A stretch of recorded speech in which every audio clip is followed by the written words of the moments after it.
परिचय हूँ यात्रा जगत रे समस्ते जानती मो ना बापी कुमार बोली। एक्चुअली नाटा हूँ शेषदेव षडंगी, मिसेस ना मामुनी षडंगी, घर भद्रक, ମୁଁ ରହୁଛି ଭୁବନେଶ୍ୱରରେ। କଣ ଘଟିଲା କାଲି ରାତିରେ ଏମିତି ଯେ ନାଣ୍ଡୁ ବାବୁଙ୍କର ଆଜି ଅଭିଯୋଗ ଘଟଣା କିଛି ନାହିଁ ଆଜ୍ଞା, ଘଟଣାଟା ବହୁତ ଭାବିଲେ ବହୁତ ବଡ଼ ହେଇଛି ଯେ ପଇସା ମାଗିବାରୁ ଏସବୁ କଠୋରା ହେଇଛି। First point. ସେକେଣ୍ଡ ପଏଣ୍ଟ ହେଉଛି 3 ମାସ ହେଲା ମୁଁ ପଇସା ପାଇନଥିଲି, ଯାହାଦ୍ୱାରା କି ମୁଁ ଆଜି ଦେବି କାଲି ଦେବି 3 ମାସ ହେଇଗଲା। 3 ମାସ ହେଇଗଲା ପରେ ମୁଁ ଅଧୈର୍ଯ୍ୟ ହେଇଗଲି, ମୋ ପରିବାରକୁ ତ ମୁଁ ଚଳେଇବି। ମୁଁ ଆପଣଙ୍କଠାରୁ ପଇସା ନେଲେ ମୋ ପରିବାରକୁ ମୁଁ ଚଳେଇବି। ଆପଣଙ୍କ ଟେନସନ୍ ମୁଁ ବୁଝୁଛି, କିନ୍ତୁ ମୁଁ ଆପଣଙ୍କଠାରୁ ନେଲେ ମୁଁ ଚଳେଇବି। 3 ମାସ ପରେ 22 ତାରିଖ ଦିନ ମୋତେ କହିଲେ ଆଜି ତୋତେ ପଇସା ଦିଆଯିବ। ହଁ, ମାଲିକ ହେଉଛନ୍ତି ଅନନ୍ତ ନାରାୟଣ ଧଳ, ନାଣ୍ଡୁ ବାବୁ, ଅଶୋକ ସମ୍ରାଟ, ତୁଳସୀ, ପୃଥ୍ୱୀରାଜ, ଏ 3ଟା ପାର୍ଟିର ଯିଏ ମାଲିକ ଅଛନ୍ତି। ତାଙ୍କର ଅନୁଷ୍ଠାନ ଅଶୋକ ସମ୍ରାଟ, ସେଥିରେ ମୁଁ 2 ବର୍ଷ ହେଲା କାମ କରୁଛି। ଗତ ବର୍ଷ କୌଣସି କମ୍ପ୍ଲେନ୍ ନଥିଲା, ପଇସା ଠିକ୍ ଠାକ୍ ପାଉଥିଲି, କେଉଁଥିରେ କମ୍ପ୍ଲେନ୍ ନାହିଁ। କେବେ ବି ଦିନେ କୌଣସି ମାଲିକକୁ ପଇସା ମେଟରରେ ମୁଁ ଦିନେ ଗୋଟେ ଫୋନ୍ରେ ବି ସେ ପଇସା ପଠାନ୍ତି। କିନ୍ତୁ ଏଥର 3 ମାସ ପରେ ସେ ଫୋନ୍ ଉଠେଇଲେନି। 15-20 ଥର ଫୋନ୍ କଲା ପରେ ଗୋଟେ ଥର ଉଠେଇବେ, କହିବେ 10 ମିନିଟ୍ ପରେ ଫୋନ୍ କରୁଛି। 10 ମିନିଟ୍ ବୋଲି ସେଟା 4 ଘଣ୍ଟା 5 ଘଣ୍ଟା ପଳେଇବ। ଫେର୍ ଆମେ 20-30 ଥର ଫୋନ୍ କଲା ପରେ ଥରେ ଉଠେଇବେ, ମୁଁ 4ଟା ବେଳକୁ ପଠଉଛି, ଆଉ ଉଠେଇ କରିବେନି। ଏଇଟା ବିରକ୍ତି ଲାଗିଲା। ମୁଁ ଏଇ ସେମ୍ କେସ୍ଟା ବାରମ୍ବାର ହେଇକି ଲାଷ୍ଟକୁ ଏଇ ଯେଉଁ ଗଲା 22 ତାରିଖ ପର୍ଯ୍ୟନ୍ତ ଏଇ କେସ୍ଟା ଚାଲିଲା। 22 ତାରିଖ ଚାଲିଲା। 22 ତାରିଖ ଦିନ ସେ କହିଥିଲେ ସମସ୍ତଙ୍କୁ ପଇସା ଦେବେ ବୋଲି। 22 ତାରିଖ ଦିନ ମୁଁ ସକାଳେ ବାଲିଆପାଳ କ୍ୟାମ୍ପକୁ ଯିବା ସମୟରେ ବାଲେଶ୍ୱର ପାସ୍ କରୁଛି ଜଷ୍ଟ, ମୁଁ ସେଇଠି ଫୋନ୍ କଲି, ବାବୁ ଆଉ ପଇସା ପତ୍ର କଥା କ'ଣ ବୁଝିଲେ, ଆଜି କି ଦିଅନ୍ତୁ ନା ଆଜି ଦିଆଯିବ। କେତେବେଳକୁ ଦେବେ ନା 2ଟା ବେଳକୁ ଦିଆଯିବ। ଠିକ୍ ଅଛି ଆଜ୍ଞା, ମୁଁ ଅପେକ୍ଷା କଲି। ସେଦିନଟା ପାସ୍ କରିଗଲା। ସେଦିନ ଯାତ୍ରା ହେଲା ନାହିଁ, ବର୍ଷା ଫର୍ଷା କି ଯେଉଁ କାରଣ ହଉ, ତାଙ୍କର କେଉଁ କାରଣରୁ ଯାତ୍ରା ବନ୍ଦ କଲେ ମୁଁ ବୁଝି ନାହିଁ, କିନ୍ତୁ ଯାତ୍ରାଟା ହେଲା ନାହିଁ। ତା ପରଦିନ 23 ତାରିଖ, ଆଜି ତ 25 ତାରିଖ ନା, 23 ତାରିଖ ଦିନ ଫାର୍ଷ୍ଟ ନାଇଟ୍ ଯାତ୍ରା ହେଲା।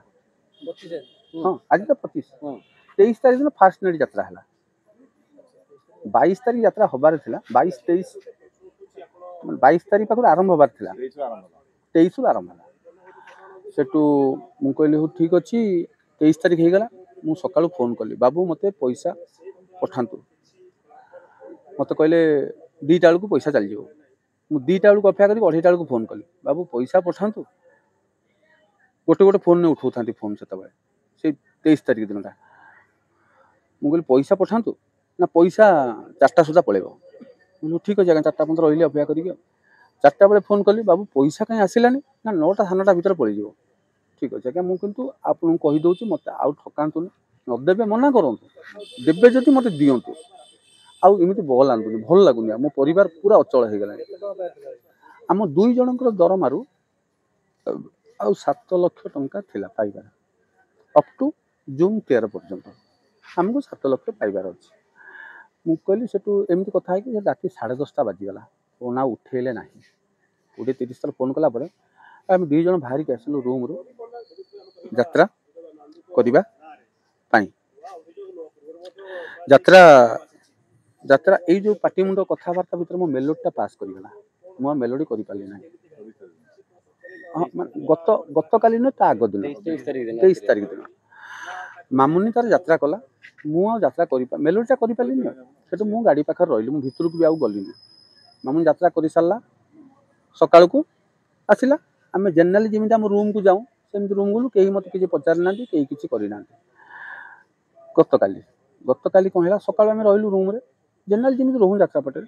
ରାତି 11ଟା ବାଜିଲା, ଆମେ ବାହାରିଲୁ। ରାତି 11ଟା ଯେଉଁ ବାଜିଲା ବାହାରିଲୁ, ଗତକାଲିର 2ଟା ପାଖରୁ ଚାଲିଲା ଏଇରକମ ଏଇ ପଇସା ଦେବା ନେବା କଥା ଚାଲିଲା। କେତେବେଳେ ଦେବେ କୁହନ୍ତୁ ନା, ଆଜି ପଠେଇବି 10 ମିନିଟ୍ ଏରକମ କରି ରାତି 11ଟା ବାଜିଗଲା। ମୁଁ କହିଲି, ବାବୁ ଆପଣ ପଠେଇବେନି, ଆପଣ ଗୋଟେ ଚାଲ୍ରେ କଥା କହୁଛନ୍ତି, ମୋତେ ଦେବେ ନାହିଁ ଆପଣ। ଠିକ୍ ଅଛି ଆଜ୍ଞା, ମୁଁ ପଇସା ଆଉ ନେବାକୁ ଚାହୁଁନି, ମୁଁ ଯାଉଛି। କହିଲେ କୁଆଡ଼େ ଯିବୁ? ଅନୁଷ୍ଠାନକୁ ଛାଡ଼ିଦେବି। ମୁଁ ମୋ ପେଟ ମରିଗଲାଣି, ମୋ ସଂସାର ଭାସିଗଲାଣି, ମୁଁ ଅନୁଷ୍ଠାନ କ'ଣ ଆଜ୍ଞା ଦେଖିବି? ଆପଣ ଆପଣଙ୍କ ସୁବିଧା କହୁଛନ୍ତି, ମୁଁ ଫେର ମୋ ଅସୁବିଧାର ଶୁଣିବି ନା ନାହିଁ? ଆପଣଙ୍କ ଅଣ୍ଡରରେ ମୁଁ ଚାକିରି କରିଛି, ମୋ ସଂସାର ଏଇଥିରୁ ପୋଷା ହେଉଛି ଆଜ୍ଞା। ଆମ 2 ଜଣ ଦରମାରେ ପଇସା ହେଉଛି ସଂସାର। 11ଟା ବେଳେ ମୁଁ କହିଲି, ମାମୁନି ଘରକୁ ପଳେଇବା।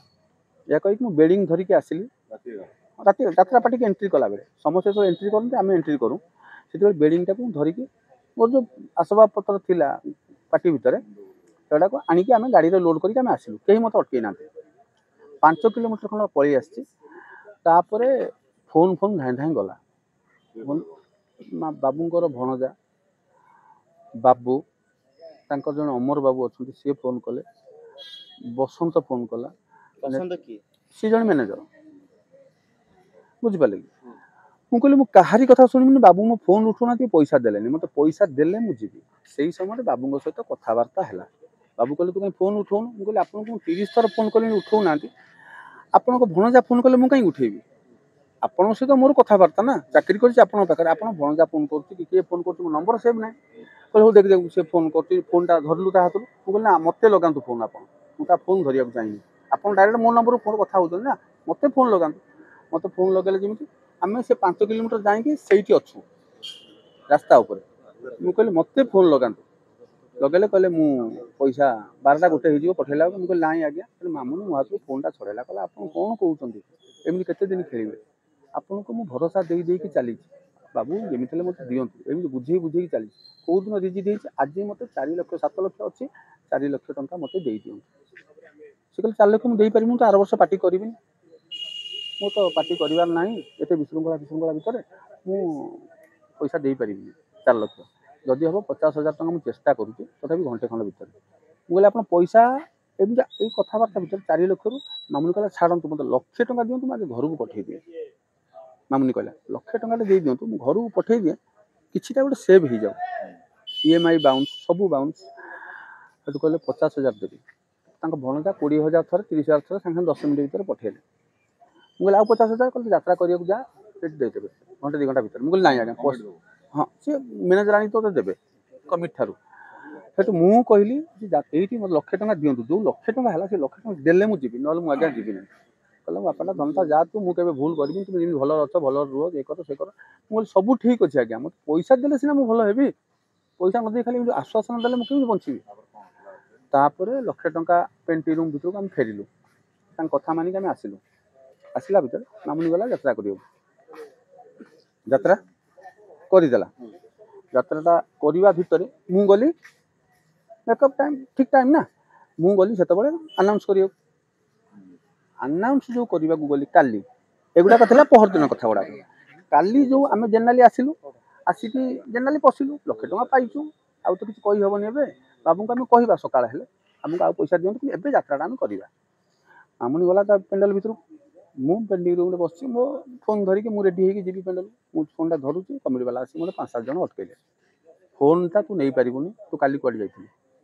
ମୁଁ କହିଲି ଆପଣ ମୋତେ ପଚାରିବାକୁ କିଏ? ଯଦି ପଚାରିବେ ଆପଣ ମ୍ୟାନେଜରକୁ ପଚାରିବେ କିମ୍ବା ମାଲିକକୁ ପଚାରିବେ, ଆପଣ ଜଣେ କମିଟି ଲୋକ, ମୁଁ ଜଣେ କଳାକାର, ଆପଣ ମୋତେ ଚାର୍ଜ କରିବା ଅଧିକାର ନାହିଁ ଆପଣଙ୍କୁ। ଲାଇଟ୍ ଅଧିକା କଥାବାର୍ତ୍ତା କରନା, ଫୋନ୍ ଧରିପାରିବୁନି, ତୁ ଏଠୁ ବାହାରେ। ହଁ ମାଇକ୍ରୋଫୋନ୍, ଯେଉଁ ମାଇକ୍ରୋଫୋନ୍ ମୁଁ ଧରିକି କୁହେ, ମୋତେ କହିଲେ ତୁ ବାହାରେ। ସେଠୁ ମୁଁ କହିଲି ମୁଁ ବାହାରିବି କ'ଣ ଆଜ୍ଞା, ମୁଁ କ'ଣ ତ କିଛି ଭୁଲ କରିନି ନା। କହିଲେ ନା ତୁ କିଛି କଥା କହନା, ତୁ ବାହାରେ। ସେଠୁ ମୁଁ ବାହାରି ଆସିଲି ବାହାରକୁ ବାହାରିବା ଟାଇମ୍ରେ ମାମୁନି ବାହାରି ଆସିଲା, କହିଲା କ'ଣ ହେଇଛି? ମୁଁ କହିଲି ଏରକମ ସୋଦାସୋଦି କରିସାରିଲେଣି ମୋତେ, ଆଉ କ'ଣ ସୋଦାସୋଦି କରିସାରିଲେଣି ଦୁନିଆ କଥା। ମାମୁନି ସେଠୁ ଫାୟାର ହେଇଗଲା, କ'ଣ ପାଇଁ ଆପଣ ଶୋଧିବେ, ଆପଣ କିଏ ସେ, ତୁ କିଏ ସେ? ଚାଲିଲା କଥା, ଏଇ କଥାଟା ଭିତରେ ଟିକେ ଚାଲିଲା ଭିତରେ ମାମୁନି କହିଲା ଆପଣ ଏତେ ଭଦ୍ର କମିଟି, ଗୋଟେ କଳାକାରକୁ ମାରୁଛନ୍ତି ଆପଣ ମ୍ୟାନେଜରଙ୍କ ସାମ୍ନାରେ। ମ୍ୟାନେଜରଙ୍କୁ ପଚାରିଲି, ମୁଁ କହିଲି ମ୍ୟାନେଜର 3 ଜଣ ଠିଆ ହେଇଛନ୍ତି, ମୁଁ କହିଲି କାହିଁ ମାରୁଛନ୍ତି ଆପଣ ଟିକେ ପଚାରନ୍ତୁ, କାରଣଟା କ'ଣ? ଆପଣମାନେ ଥାଉଁ କଳାକାର ଉପରେ ହାତ ଉଠେଇଲେଣି କମିଟି ଲୋକ, ଆମେ କିଛି କରିପାରିବୁନି, ବୁଝିପାରୁଛନ୍ତି ନା। ତାପରେ ମାଡ଼ଟା ହେଲା କେତେବେଳେ, ହଁ ଯୁକ୍ତତର୍କ ଚାଲିଲା ଭିତରେ ମାମୁନି କହିଲା ମୁଁ ଯାତ୍ରା କରିବିନି। ଏବେ ହିଚ୍ ମାଇଣ୍ଡରେ ଏମିତି ହୁଏ, ଯେହେତୁ ଏମିତି ହେଲା ଯାତ୍ରା କରିବିନି। ମୁଁ କହିଲି ମାମୁନି ତୁ ଯାତ୍ରା କରିବି, ଯାତ୍ରାଟା କରିବି। ତା ଭିତରେ ତାଙ୍କ କମିଟିର ଜଣେ ବয়োଜ୍ୟେଷ୍ଠ ଲୋକ ସେ ଆସିକି ବୁଝଉଥାନ୍ତି ମୋତେ, ବାପି ମାମୁନି ମ୍ୟାଡ଼ାମଙ୍କୁ ଯାତ୍ରା କରିପାରିବି, ମୁଁ ସେ ଯାତ୍ରା କରିବି। ଏଇ ସମୟରେ ସେ ଯେ ତୁ କିଏ ସେ ଏମିତି ଚାଲିଲା କଥାବାର୍ତ୍ତା। କିନ୍ତୁ ଗୋଟେ କମିଟି ଲୋକ ବିରାଟ ବଡ଼ କିଳାଟେ ଥିଲା, ତାକୁ ଉଠେଇକି ଖୋପାଡ଼ିବା ପାଇଁ କହିଲା, ସେଠୁ କମିଟି ଲୋକ ତାକୁ ଅଟକେଇ ଦେଲେ। ତାପରେ ଚେୟାରଟା ତଳେ ଥିଲା, ତାକୁ ଧରିକି ଏମିତି ଛାଟିଦେଲା, ମାମୁନି ମୁଣ୍ଡରେ ବାଜିଗଲା। ଯଦି ବାଜିଗଲା ମାମୁନି ଆଉ ଟିକେ ହିଟ୍ ହେଇଗଲା, କାନ୍ଦ ହେଇକି କହିଲା ଯେ ମୋତେ ମାଡ଼ ହେଇସାରିଲାଣି, କମିଟି ଲୋକ କିଛି କହୁନାହାନ୍ତି କି ମାଲିକ କିଛି ବୁଝୁନି, ଲଗା ସେ ଫୋନ୍ ମାଲିକକୁ। ସେଠୁ ମୁଁ ସେ ମ୍ୟାନେଜର 2 ଜଣ ବସିଥିଲେ ସେଠି, ମୁଁ କହିଲି କ'ଣ ଦେଖୁଛ କ'ଣ? ଆରେ କଳାକାର ପରେ ମାଡ଼ ହେଉଛି ଟି। ମୁଁ ଆଙ୍ଗୁଳି ଫାଙ୍ଗୁଳି ହଲେଇକି କଥାବାର୍ତ୍ତା କଲି, ସିଏ ମୋତେ ହାତ ଦେଖେଇଲା, ମୁଁ କହିଲି ହାତ ରଖ, ତୁମେ ଜାଣିପାରୁଛ ଟି କ'ଣ? ହଁ। ସେ ନେତା ବାବୁ ଆଉ ବସନ୍ତ ବାବୁ ଭାବ ବାବୁ ଜଣେ ମ୍ୟାନେଜର ଅଛନ୍ତି ତାକୁ ମୁଁ କହିଲି ସେ କହିଲେ ମୁଁ କିଛି ଜାଣିନି ମୋତେ କିଛି କହନା। ଆଉ ସେ ନେତା ଆଉ ବସନ୍ତ ବାବୁ ଏମିତି ହେଲା ପାଟିମୁଣ୍ଡ ହେଇସାରିଲା ପରେ ବାବୁଙ୍କୁ ଫୋନ୍ ଲଗେଇଲା ପରେ ବାବୁ କହିଲେ ମୁଁ ତ କିଛି ଜାଣିନି ଆପଣ କିଛି ଜାଣିନାହାନ୍ତି ପଚାରି ବୁଝନ୍ତୁ କ'ଣ ହେଉଛି ଏଠି। ତା 5 ମିନିଟ୍ ପରେ ପୁଣି ଆମେ ଫୋନ୍ ଲଗେଇଲୁ ବାବୁ କ'ଣ ବୁଝିଲେ ନା ବୁଝିବି କ'ଣ ଖରାପ ଭାଷା ଟିକେ କହିଲେ ଖରାପ ଭାଷା ମାନେ ତାଙ୍କ ପାଟିରେ ଯାହା ଆସିଛି ମାମୁନି ଫୋନ୍ ଧରିଛି ସେ ଖରାପ ଭାଷାଟା ମୁଁ କହିପାରିବିନି ମିଡ଼ିଆ ଆଗରେ କହିଲେ ଯେ ଏତିକି ମାଡ଼ ନୁହେଁ କମିଟି ବାଲା ତୁମକୁ ଆହୁରି ମାରିବେ ତୁମ 2 ଜଣଙ୍କୁ ମାରିକି କ'ଣଟା ମୁଁ କରୁଛି ଦେଖ ଆର ବର୍ଷ କେଉଁଠି ଯାତ୍ରାପାର୍ଟି ଚାକିରି କରିବ ନାଣ୍ଡୁ ବାବୁ। ତାପରେ ମୁଁ ମାମୁନିକି ଲାଷ୍ଟକୁ କହିଲି ସେ ତାପରେ ଏତିକି ଭିତରେ ମାମୁନି କାନ୍ଦୁଥାଏ ମୁଁ ତାକୁ ବୁଝାଉଥାଏ କମିଟି ଲୋକ ଆସି ଜଣେ ବୟସ୍କ ଲୋକ ଆସି କହିଲେ ବାପି ଭାଇ ମାମୁନି ମ୍ୟାଡ଼ାମକୁ ଯାତ୍ରା କରନ୍ତୁ ସବୁ ସମାଧାନ ହେଇଯିବ। ମାମୁନି ଯାତ୍ରା ଯାଇ କଲା ମୁଁ ବାହାରେ ରହିଲି ମୁଁ ଗାଡ଼ି ଭିତରେ ରହିଲି ମୋତେ ଗାଡ଼ି ଚାରିପଟେ ଜଗିକି ରହିଲେ କମିଟି ଲୋକ ମୋତେ କିଛି କହିନାହାନ୍ତି ସେ ଚେୟାର ପକେଇ ତାଙ୍କର ବସିଲେ ମୋତେ କିଛି କହିନାହାନ୍ତି। ମାମୁନି ଯାତ୍ରା କଲା ଯାତ୍ରା ମଝିରେ ନେତା ମ୍ୟାନେଜର ଆଉ ବସନ୍ତ ମ୍ୟାନେଜର 2 ଜଣ ମ୍ୟାନେଜର ଯିଏକି ଯୁକ୍ତି କରୁଥିଲେ ତାଙ୍କୁ ମୁଁ ପଚାରୁଥିଲି ସେମାନେ କ'ଣ କଲେ ମାମୁନିକି ଡାକି ଦେଇକି ହାତ ଉଠେଇ ଦେଇଛନ୍ତି ହାତ ଉଠେଇଛି ମାନେ ଯେଉଁ ନେତା ଆଉ ବସନ୍ତ ମାମୁନି ମାଡ଼ ଖାଇଗଲା ତାପରେ ବି ଆଜ୍ଞା ଯାତ୍ରା କଲା। ମୁଁ ଗୋଟିଏ କଥା ମିଡ଼ିଆ ସାମ୍ନାରେ କହୁଛି ମାଡ଼ ଖାଇଲା ପରେ ଗୋଟେ କଳାକାର ଯାତ୍ରା କଲା 200 ପରିବାର ବଞ୍ଚିବା ପାଇଁ 200 କଳାକାର ଦର୍ଶକ ବସୁଛନ୍ତି ଗଣ୍ଡଗୋଳ ହେଇଯିବ ଆମେ କହିଲେ ଆମେ ସକାଳେ ଯାହା ଯିବା କି ରହିବା କି କ'ଣ ହେବ ବର୍ତ୍ତମାନ ତ ଯାତ୍ରା କରିବା ଦରକାର। ଯାତ୍ରା କରିସାରିଲୁ ରାତି ଭିତରେ ମୁଁ ଗାଡ଼ିରେ ବସିଛି ମୋତେ ଜଗିକି ରହିଲେ ମାମୁନି ଆସୁଥାଏ ଯାଉଥାଏ ମାମୁନି ତ ବେଗ୍ 3ଟା ଥିଲା ମାମୁନି କହିଲା ମୁଁ ତ ଆଉ ରହିବିନି ଆଜ୍ଞା ଯାତ୍ରା କରିସାରି ମାଡ଼ ଖାଇକି ଆଉ ରହିବି କି ଅନୁଷ୍ଠାନରେ ବାବୁ ତ କିଛି ବୁଝିଲେ ନା ବାବୁ ଓଲଟି କହୁଛନ୍ତି ଆହୁରି ମାଡ଼ ହେବ ବେଗ୍ ଆଣିକି ଗାଡ଼ିରେ ଦେଲା ମାମୁନି ଗୋଟେ ଦେଲା ଡ୍ରେସର ଗୋଟେ ଦେଲା ସେମାନେ ଦେଇଦେଲେ ପଳେଇଲେ। ଆଉ ଗୋଟେ ଛୁଆଟି ହାତରେ ଗୋଟେ ବେଗ୍ ଦେଇଥିଲା 20-21 ବର୍ଷ ଛୁଆଟେ ସିଏ ପିଲାଟି ବେଗ୍ ଦେଇ ସାରିଲା ପରେ ତାକୁ ସେଇ ନେତା ମ୍ୟାନେଜର ଭାବ ମ୍ୟାନେଜର ଡାକିଲା ଏଇଠିକି ଶୁଣିଲୁ ତାକୁ ଡାକିକି ନେଇକି ନିର୍ଧୁମ ମାଡ଼ ପରେ 22ଟା ଷ୍ଟିଚ୍ ପଡ଼ିଯାଇଛି ମୁଣ୍ଡରେ 20-21 ଭିତରେ 22ଟା ଷ୍ଟିଚ୍ ପଡ଼ିଲା ପରେ ସିଏ ତାର ପଳେଇଛି କେଉଁଠିକି ନା 12ଟା ଷ୍ଟିଚ୍ ପଡ଼ିଯାଇଛି ସରି 22ଟା ନୁହେଁ 12ଟା ଷ୍ଟିଚ୍ ପଡ଼ିଲା ଭିତରେ ସିଏ କହିଦେଇଛି ନା କାହିଁକି ସକାଳୁ ତାକୁ ଛାଡ଼ିଲେ ଯେତେବେଳେ ସିଏ ଦୌଡ଼ିକି ପଳେଇଲା କେଉଁଠିକି ବାଲିଆପାଳ ଥାନା ସେଠି ଏଫଆଇଆର୍ଟା ଦେଇଛି ତାପରେ ମୁଁ ତା ସହିତ ଆଉ ଦେଖା ହେଇନି ଛୁଆଟା ହଁ ଏଫଆଇଆର୍ ଦେଲା ପରେ ଆମେ ତାପରେ ଗାଡ଼ି ନେଇକି ଆସିଲୁ ମୋତେ କେହି ଅଟକେଇ ନାହାନ୍ତି ତାପରେ ଏବେ ପର୍ଯ୍ୟନ୍ତ ମାଲିକ ମୋତେ ଫୋନ୍ କରିନାହାନ୍ତି କି ମୁଁ ମାଲିକଙ୍କୁ ଫୋନ୍ କରିନି ନା ସମସ୍ତେ ଠିଆ ହେଇକି ଦେଖୁଥାନ୍ତି କେହି ପଦେ କେହି କିଛି କହିନାହାନ୍ତି କେହି ହେଇପାରେ ସାରା ଦୁନିଆ ଜାଣି ସାରିଲାଣି ଆଜ୍ଞା ଆଉ କ'ଣ ଅଛି ହରିପଣ୍ଡା କେସ୍ ହଁ ନା ଶୁଣିଲା ପରେ ବି ମୁଁ ଗୋଟେ କଳାକାର ହେଇକି ଦର୍ଶକଙ୍କୁ ଦେଖିଲି ଆପଣ କହିଲେ ଯେ ଏତିକି କ'ଣ ମାଡ଼ ଲୋକ ଲଗେଇକି ତତେ ରେପ୍ କରିକି ଛାଡ଼ିବୁ ମାଡ଼ ମାରିକି ତ ଡେଡ୍ ବଡି ଭୁବନେଶ୍ୱରକୁ ପଠେଇଦେବେ ଏକଥା କିଏ କହିଲେ ନା ମ୍ୟାନେଜର ବସନ୍ତ କହିଲା ବାବୁଙ୍କ ମୁଣ୍ଡ ଥରେ ଗରମ ହେଲେ ସେ କ'ଣ କରନ୍ତି ତମେ ଜାଣିବ ଡେଡ୍ ବଡି ଭୁବନେଶ୍ୱର ଯିବ ଏକଥା ବି ଏଫଆଇଆର୍ରେ ମୁଁ ଲେଖା ହେଇଛି ବୁଝିପାରିଲେ କି ତାପରେ ଯାହା ହଉ ଲେଟ୍ ତାପରେ ସକାଳ ହେଲା ମୋ ବାଟରେ ମୁଁ ଆସିଛି ତାଙ୍କ ବାଟରେ ସିଏ ଅଛନ୍ତି ଆଉ ତାପରେ ମୁଁ ଆସିକି ଥାନା ସହାୟତା ନେଇଛି ମହିଳା ଥାନାରେ ତାହେଲେ ଆପଣଙ୍କୁ ଆଶା ଅଛି ଆପଣଙ୍କୁ ନ୍ୟାୟ ମିଳିବ ନିଶ୍ଚିତ ନ୍ୟାୟ ମିଳିବ ଆଇନ ଉପରେ ଭରସା ଅଛି 100%। ଆଉ ବୋଧେ ଏ ଜନ୍ମରେ ମୁଁ ଯିବିନି ଭିକ ମାଗି ପାରେ ଅଶୋକ ସମ୍ରାଟ ତୁଳସୀ ପୃଥ୍ୱୀରାଜ ଅନୁଷ୍ଠାନକୁ ବାପି କୁମାର କେବେ ଯିବନି ଆଜ୍ଞା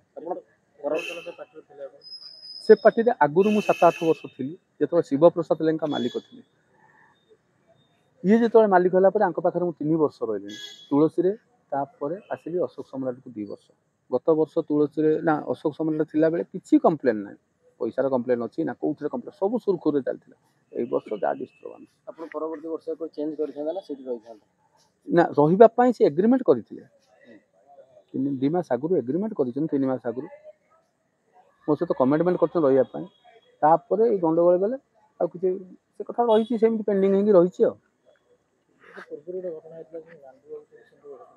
ଆଜ୍ଞା ଆଜ୍ଞା ଆଜ୍ଞା ନିଶ୍ଚିତ ନରୀ ପଣ୍ଡାର କିଛି ଯଦି ଗଲତି ଥାଇପାରେ କି କ'ଣ କିଛି ଗୋଟେ କ'ଣ ହେଇପାରେ ନରୀ ପଣ୍ଡାକୁ ବାଡ଼ାନ୍ତୁ ନ ସେଇଟା ସମସ୍ତେ ଜାଣିସାରିଛନ୍ତି ଦୁନିଆ କିନ୍ତୁ ମୁଁ କହୁଛି ମୁଁ ନ୍ୟାୟ ପାଇବି ହିଁ ପାଇବି 100%। ଯଦି ମୁଁ କିଛି ଭୁଲ କହୁଛି ହାଇକୋର୍ଟ ହଉ ସୁପ୍ରିମକୋର୍ଟ ହଉ ମୋତେ ଫାଶୀ ଦଉ ମୁଁ ମାନିବା ପାଇଁ ରାଜି ଅଛି। ଜଣେଇବି ନାହିଁ। କଳାକାର ସଂଘ ନରୀ ପଣ୍ଡାର କେସ୍ରେ ସହାୟତା କରୁଛନ୍ତି। କ'ଣ ହେଲା ଆଜ୍ଞା? ନରୀ ପଣ୍ଡା ଅଲଗା ପାର୍ଟି ଗଲେ ସେ କଥା ଚପିଗଲା। ମୁଁ ନ୍ୟାୟ ପାଇବି ହିଁ ପାଇବି କାରଣ ମୁଁ ଭୁଲ କିଛି କହି ନାହିଁ, କିଛି ମୁଁ ଭୁଲ କହିନି। ଏତିକି ପୋଲିସ ଉପରେ ମୋର ଆଶା ଭରସା ସମ୍ପୂର୍ଣ୍ଣ ଭାବରେ ଅଛି। ଯେମିତି ନରୀ ନନା କହିଥିଲେ ମୁଁ ବି ସେମିତି କହୁଛି, ସମ୍ପୂର୍ଣ୍ଣ ଆଶା ଭରସା ଅଛି। ସାଇବାବାଙ୍କ ଆଶୀର୍ବାଦ ଅଛି, ଜଗନ୍ନାଥଙ୍କ ଆଶୀର୍ବାଦ ଅଛି। 100ରୁ 100 ମୋତେ ନ୍ୟାୟ ମିଳିବ। ମୁଁ କୌଣସି ଫର୍ଜରୀ କଥା କହିନି।